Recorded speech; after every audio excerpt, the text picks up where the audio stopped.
بسم اللہ الرحمن الرحیم۔ شروع اللہ کے نام سے جو بڑا مہربان نہایت رحم کرنے والا ہے۔ امید کم رکھو، مایوسی کم ملے گی، کیونکہ دکھ انسان نہیں دیتا، انسان سے وابستہ امیدیں دیتی ہے۔ عزیز طلباء طالبات، اس اردو آن لائن تدریس میں آپ تمام کا استقبال ہے۔ امید ہے آپ لوگ خیر و عافیت سے ہوگے۔ آپ کی درسی کتاب کا سبق نمبر 19، جس کا عنوان ہے بزم شعراء اور مرحوم آزاد، اس کے 3 حصے مکمل ہو چکے ہیں، اور آج حصہ چہارم یعنی اس سبق کا آخری حصے کا مطالعہ شروع کرنے جا رہے ہیں۔ اس کے مصنف ہے راشد الخیری۔ تو آئیے بنا کسی تاخیر کے سبق کا مطالعہ شروع کرتے ہیں۔ عزیز طلبہ، ہم نے گزشتہ ویڈیو میں پڑھا تھا کہ کس طرح محمد حسین آزاد کو ان کے والد نے استاد ذوق کے پاس ان کو شاگرد بنایا اور ذوق کو استاد بنایا، اور پھر محمد حسین آزاد نے بہت محنت اور لگن کے ساتھ اپنا فرض ادا کیا شاگرد کا، اور اچھی تعلیم حاصل کی، اور پھر اردو کی خدمت میں لگ گئے، اور ان کا جو شوق تھا وہ ان کو ایران تک لے گیا، اور وہاں بھی لوگ ان کو دیکھ کر حیرت کرنے لگے۔ انہوں نے دلی چھوڑا، دلی سے لکھنؤ آئے، اور لکھنؤ سے پھر وہ لاہور چلے گئے۔ لاہور میں پھر پنجاب میں ایک ملازمت وہ کرنے لگے۔ اب اس کے آگے کا دیکھتے کہ آب حیات، نیرنگ خیال، دربار اکبری، جامع القواعد، کشیش ہند کا دوسرا حصہ، اردو کی پہلی، دوسری، تیسری، مجموع نظم اردو اور دیوان ذوق، یہ وہ چیزیں ہیں جو اس کا نام ہمیشہ زندہ رکھے گی۔ یعنی محمد حسین آزاد نے یہ سب چیزیں لکھی ہے ناول، اور جس میں آب حیات ہے، نیرنگ خیال ہے، دربار اکبری ہے، جامع القواعد ہے، کشیش ہند کا دوسرا حصہ ہے، اردو کی پہلی، دوسری اور تیسری، مجموع نظم اردو ہے، اور دیوان ذوق ہے۔ یہ وہ چیزیں ہیں جو محمد حسین آزاد کا نام ہمیشہ زندہ رکھے گی۔ کامل 45 سال کی خدمت کے بعد اردو نے اگست ء 1890 میں اس نئی طرز کے موجد کو الوداع کہا۔ یہ وہ وقت تھا جب قابل بیٹی کی موت نے دماغ میں آثار جنوں پیدا کر دیے، پھر بھی سپاک و نمناک ان خزانوں کا پتہ دے رہا ہے جو اس دماغ میں پنہاں تھے۔ دیوان ذوق کے خاتمے پر نثر موضوع جو حالت جنوں کی لکھی ہوئی ہے، آج بھی دعویٰ کر رہی ہے کہ کوئی صحیح و دماغ والا 2 سطریں اس رنگ میں لکھ دے۔ تو کامل 45 سال انہوں نے اردو کی خدمت کی، اور پھر وہ 1890 میں ان کا انتقال ہو گیا۔ انہوں نے اس دار فانی کو الوداع کہہ دیا، اور یہ دنیا نے ایک موجد کہتے ایجاد کرنے والا، نئی باتیں نکالنے والا ایک بڑے موجد کو اس دنیا نے کھو دیا، اردو نے کھو دیا۔ اور یہ وقت تھا جب ان کی بیٹی کی موت ہو گئی تھی، اور ان کا آخری وقت میں ان کا بھی ذہن تھوڑا ہو گیا، لیکن پھر بھی یہ سپاک و نمناک، یعنی یہ آنسو بھرے آنکھیں یہ خزانے کا پتہ دے رہی ہے جو اس دماغ میں پنہاں تھے، چھپے ہوئے تھے۔ ذوق کے خاتمے پر دیوان ذوق جب انہوں نے لکھا تو اس کے خاتمے پر نثر موضوع کی جو حالت جنوں لکھی ہوئی ہے، آج بھی دعویٰ کر رہی ہے کہ کوئی صحیح دماغ والا 2 سطریں اس پر اس رنگ میں لکھ دے۔ نیک استاد کے پھٹے پرانے کاغذ کے پردے سامنے پھیلے ہیں۔ یہ لڑکپن سے لے کر جوانی اور بڑھاپے تک کی نشانی ہے۔ انہیں سامنے سے اٹھانا کیسے؟ بھائیوں کو الوداع کہنا ہے۔ یہ درست ہے کہ گرا سنگ فرض تھا اور گرا بہا قرض تھا، جس سے آج میں ہلکا ہوا، لیکن عمروں کا ساتھ ہے، اور 10 مہینے دن رات آنکھوں کا تیل ٹپکایا، موانست رو رو کر دل سے رخصتی مانگتی ہے۔ ہائے دلگیر محنت تھی، لیکن دل پذیر محنت تھی۔ سخت کام تھا مگر مزے کا کام تھا، اور ثواب پر انجام تھا۔ اب یہ کہاں استاد، کہاں استاد۔ تو محمد حسین آزاد نے جو خدمت کی ہے، وہ مصنف کہہ رہے کہ ان کی خدمت کو دیکھ کر اور پڑھ کر دل ایک دم خون کے آنسو ہوتا ہے نا۔ انہوں نے جب جو خدمت 40-45 سال اردو کی ہے، اور جب وہ دنیا سے رخصت انہوں نے مانگی ہے تو دل خون کے آنسو روتا ہے، اور ایسے استاد شاعر ہمیں نہیں مل سکتے۔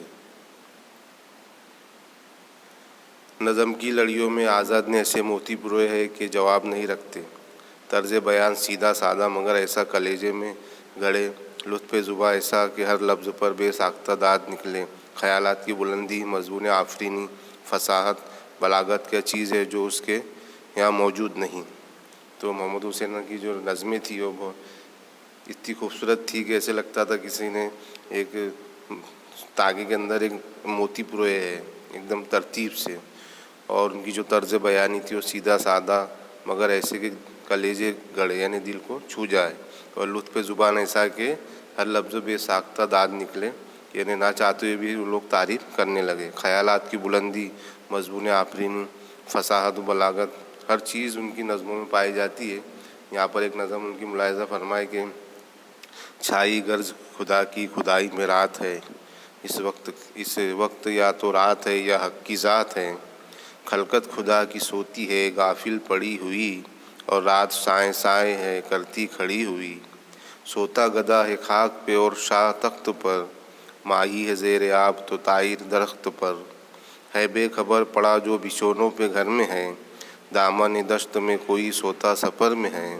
اور گھوڑے پہ اپنے اونگ گیا ہے سوار بھی، چوکا ہے بلکہ رہزن نابکار بھی۔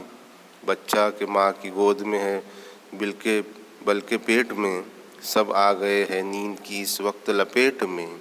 اور جس کو پکاریے سوئے خواب عدم گیا، دریا بھی اب تو چلنے سے شاید ہو تھم گیا۔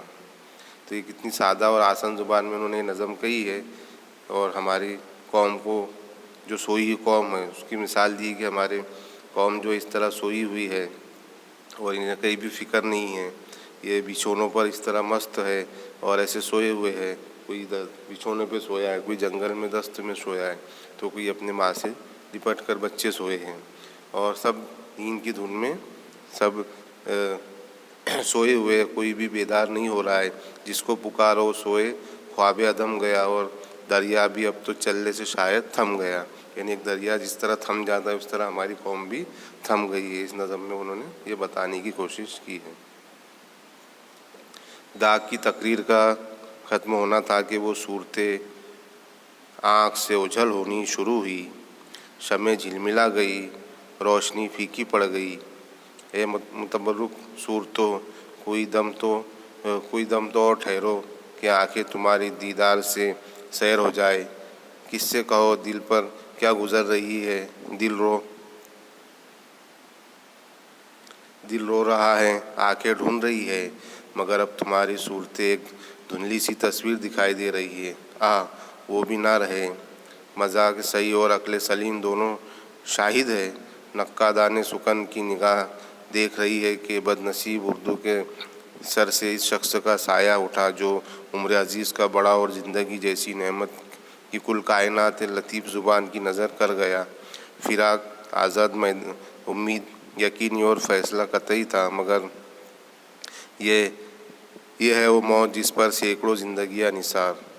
زمانہ بدل جائے، مذاق بگڑ جائے، آسمان زمین سب نئے ہو جائے، مگر بروم آزاد میدان سکن میں ایسے موتی لوٹا گیا جو ہمیشہ جگمگائے گے۔ یہ بے موسم کی ترکاری اور بے فصل کا میوہ ہمیشہ سدا بہار پھولوں کا مزہ دے گا۔ تو یہاں مصنف ایک افسوس کر رہے اور دل ان کے جو محمد حسین آزاد کی کمی کو محسوس کر رہے اپنے لفظوں میں کہ داغ کی جو تقریر تھی وہ ختم ہونا ہی تھا کہ صورتیں آنکھ سے اوجھل ہونی شروع ہوئی، شمع جھلملا گئی، روشنی پھیکی پڑ گئی، اور اے متبرک صورتوں، کوئی دم تو اور ٹھہرو۔ یعنی مصنف کہہ رہے کہ کچھ وقت تو ٹھہرو، اتنی نایاب صورتیں جنہوں نے اردو کی اتنی خدمت کی ہے وہ ایک ایک کر کے چلے جا رہے ہیں، کچھ دم تو ٹھہرو، آنکھیں تمہارے دیدار سے سیر ہو جائے، اتنا تو ٹھہرو۔ لیکن کس سے کہو دل پر کیا گزر رہی ہے، دل رو رہا ہے، آنکھیں ان لوگوں کو ڈھونڈ رہی ہے، مگر اب تمہاری صورتیں ایک دھندلی سی تصویر دکھائی دے رہی ہے۔ یعنی ایک ایک کر کے تم چلے جا رہے ہو، تم کو ہماری آنکھیں ڈھونڈ رہی ہے، تم اردو کے خدمت گزار ہو، اردو کے نقاد ہو، اور وہ بھی نہ رہی، اب وہ صورتیں بھی دھندلی جو دکھائی دے رہی تھی وہ بھی اب نہیں نظر آ رہی ہے۔ مذاق صحیح اور عقل سلیم دونوں شاہد ہیں، یعنی کہ شاہد یعنی گواہ ہے۔ ہماری عقلیں اور ہمارے جو ہم نے آنکھوں سے دیکھا وہ گواہ ہے کہ نقادان سکن کی نگاہ دیکھ رہی ہے کہ بد نصیب اردو کے سر سے اس شخص کا سایہ اٹھا جو عمر عزیز کا بڑا اور زندگی جیسی نعمت کی کل کائنات لطیف زبان کی نظر کر گیا۔ یعنی نقاد کہتے ہیں پرکھنے والا، تنقید و تبصرہ کرنے والا۔ تو نقاد سکن شعر و شاعری کا نقاد، نثر کا سبق کا نقاد، اور ہماری دیکھ رہے ہیں کہ بد نصیب اردو کے سر سے اس شخص کا سایہ اٹھ گیا جو بہت ہی عمر عزیز سے، یعنی طویل عمر سے کا بڑا اور زندگی جیسی نعمت کی کل کائنات، جس نے اپنی پوری زندگی اردو زبان کی خدمت میں گزار دی، اور فراق آزاد، امید یقینی اور فیصلہ قطعی تھا، مگر یہ ہے وہ موت جس پر سینکڑوں زندگیاں نثار۔ اور مصنف کہہ رہے کہ ایسی موت ہے یہ کہ جس پہ سینکڑوں زندگیاں نثار، یعنی ایک محمد حسین آزاد کے مر جانے سے ایسا لگ رہا ہے کہ 100 لوگ اگر مر جاتے لیکن محمد حسین آزاد زندہ رہتے تو ہم کو وہ سینکڑوں لوگوں کی جو موت پر اتنا افسوس نہیں ہوتا جتنا کہ ایک محمد حسین آزاد کے جانے پر اتنا افسوس ہوا ہے۔ اور زمانہ بدل جائے، مذاق بگڑ جائے، آسمان زمین سب نئے ہو جائے، مگر مرحوم آزاد میدان سکن میں ایسی موتی لٹا گیا ہے جو ہمیشہ جگمگائیں گے۔ انہوں نے ایسے موتی میدان سکن میں، شعر و شاعری میں، اردو ادب میں ایسے موتی لٹا گئے ہیں کہ وہ ہمیشہ جگمگائیں گے، بھلے موسم بگڑ جائے یا آسمان زمین سب نئے ہو جائے، لیکن ان کے موتی ہمیشہ چمکتے رہیں گے۔ انہوں نے جو خدمت کی ہے اردو کی، وہ ہمیشہ دنیا میں قائم رہے گی، یعنی جب تک دنیا ہے ان کے لوگ نام نکالتے رہیں گے۔ یہ بے موسم کی ترکاری اور بے فصلوں کا میوہ ہمیشہ سدا بہار پھولوں کا مزہ دے گا، اور یہ ہمیشہ ہم کو مزہ دیتا رہے گا۔ تو عزیز طلباء و طالبات، یہ سبق یہاں پر مکمل ہوتا ہے۔ اب نئی ویڈیو میں ایک نئے سبق کے ساتھ حاضر ہوں گے۔ اللہ حافظ۔